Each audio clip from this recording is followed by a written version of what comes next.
Hey guys, this is Justin at The Survivor Review, and today we'll be talking about Episode 5 of Season 3 of Ash vs. Evil Dead, titled Baby Proof. Now, when I was talking about last week's episode, I mentioned how that one felt longer than the previous episodes, and there's a lot of plot development in that one. This one is the exact opposite of that. It's super fast-paced, really built upon like 3 major sequences, and is over before you know it. This felt like the quickest episode of the entire season so far. But it was entertaining. It was a ton of fun. There's some crazy memorable moments in it that I'll be getting to in a little bit. Because this episode begins right where the last one ended. You have Ash and the hitchhiker, lady inside Ruby's house. And they're confronted by Ruby's baby, who is like a Deadite Ash clone. Which Ash picks up on that when he sees the baby, sees that it looks like him, also has a chainsaw for her hand, so that's kind of a big giveaway. Although it's kind of like a weird, like the chainsaw's kind of like melded to the kid's hand. It's really screwed up, but it looks really cool. And throughout the whole sequence, like the lady, she wants to kill the baby because it's evil, of course. And Ash wants to keep him alive so he can capture him and show him to Brandy and show that, her counselor is Ruby and is an evil demon. So that's the whole sequence, and half the thing plays out with them having to hold the sink that they cut off in the last episode, and it just leads to just some crazy stuff. And the whole thing is just them running and hiding from this baby and basically being stalked by the baby, which is really interesting. It's something I've never really seen before in the show. It's like a deadite baby. It's actually like stalking them. And there's some pretty decent suspense in there. I like the one element they use is that the baby has this little kind of like duck toy that kind of wheels around and it makes this quacking sound. And there's always used that as there's a scene where they're hiding inside this room and you hear that noise right outside the door and stuff like that. I like how they actually had that come into play at points in the episode. I thought that was really interesting. And I like that character, the hitchhiker lady. I feel bad I don't know her name. I don't remember her name or if they even said her name. But she was always a fun character. I love her scene with Ash in the last episode when she's handcuffed to the sink and they're doing the whole miming thing. I like that. I like her character. I thought she was fun. But in typical, Evil Dead fashion, she doesn't last very long.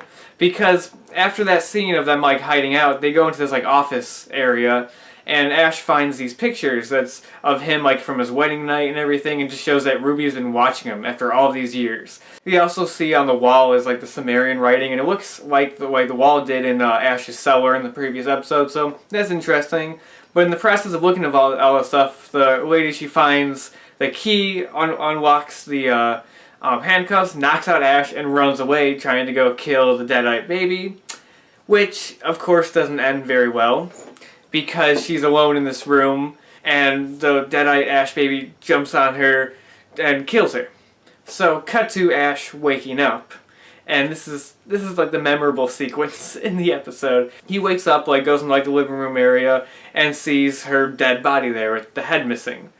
And of course, he starts being attacked by the little Ash baby, and at one point, the baby actually crawls up into the girl and sticks his head through her severed head and starts attacking him inside her body. The arms are flailing and attacking him.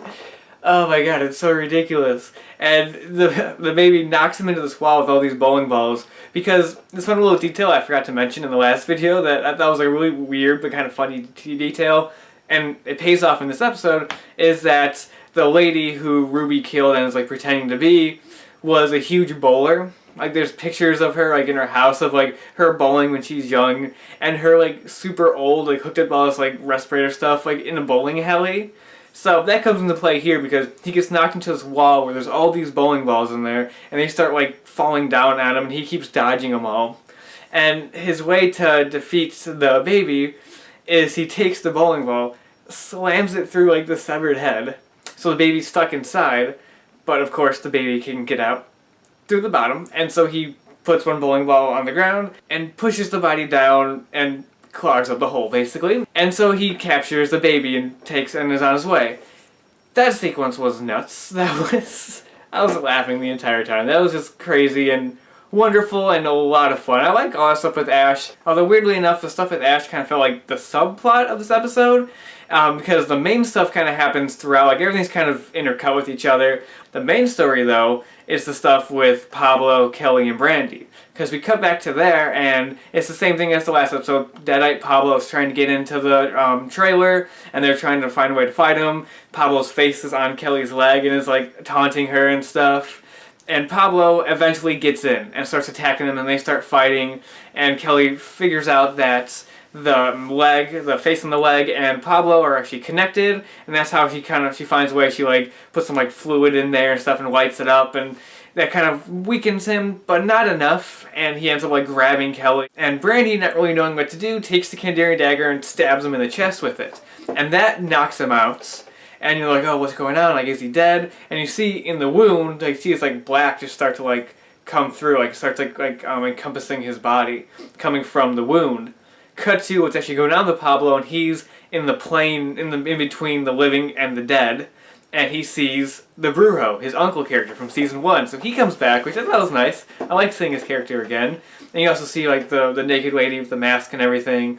And the Brujo reveals that like, you know, you gotta defeat the evil from taking over you. Like they got the dagger now, which is the one thing they needed. He reveals these 3 bowls with blood in them and says that, you know, you have to drop your blood into one of these. One of them is evil, one of them is bad. You know, if you drop your blood in the bad one, evil encompasses you and wins.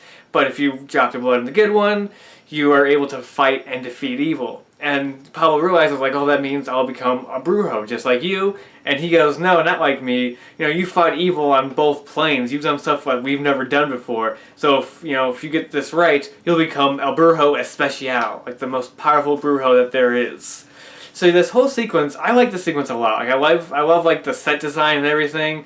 And I love like the suspense, like you have him, he cuts his hand, he's trying to decide. As that's going on, it's cutting back to like Kelly and Brandy in the trailer, and you see Pablo's body there, and the evil's just encompassing him, and they're like screaming at it to like try to get him back, like, oh Pablo, come back. And as this is happening, like the evil is like reacting to it and like cutting up his body. You see part of his body like ripping open, he's like flailing around. It's pretty intense stuff, like I like that stuff a lot. It was pretty crazy. And he ends up, dripping the blood in the right one, of course. And like now he is El Brujo Especial, and he comes back to life inside the trailer, and everybody's happy to see him back. Kelly actually kisses him, which was surprising. Wasn't expecting it to go that way, but nice. I'm glad to see that kind of developing a little bit more. And of course, Pablo, the first thing he says is like, "I gotta find Ash," and Kelly's just like, "Oh, okay." And he's just like, "No, wait, okay, sorry, Kelly, but that was awesome. But Ash needs me right now. He can't defeat evil without me." So he gets up, and like Brandy's just like, oh, you don't want to just like take a breather for a minute? And he goes, why would I? Like, I feel fine. And he puts on his jacket and leaves. I'm so happy that like Pablo is back. Like regular, like good Pablo, who's not being attacked by demons and all that stuff. At least I think it is. Like with Evil Dead, you never know.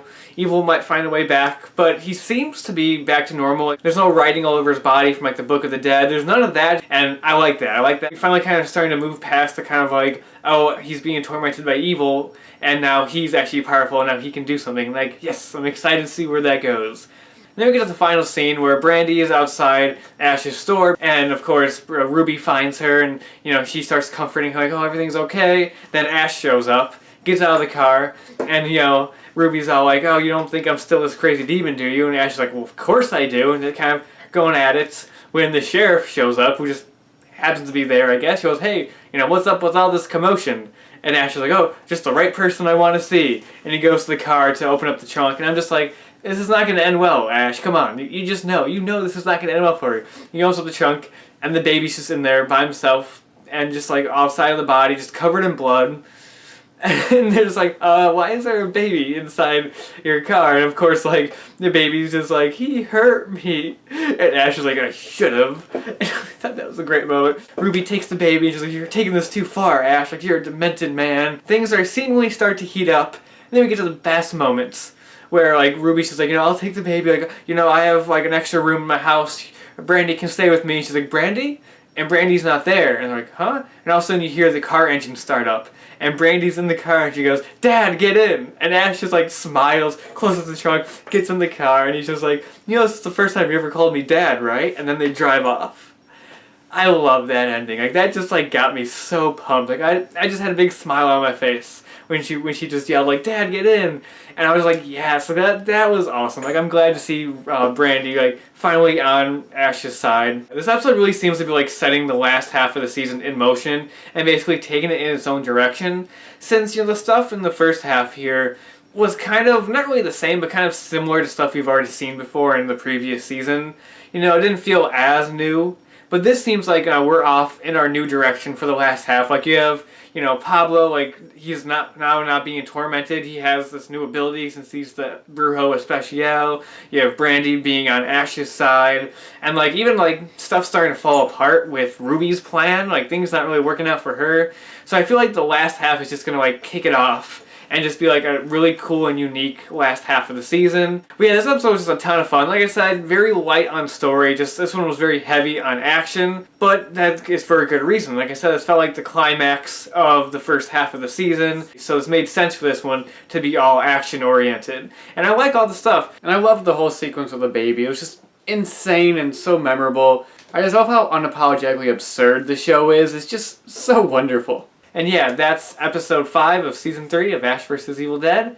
And that's about it for now. And until next time, I'll talk to you guys later.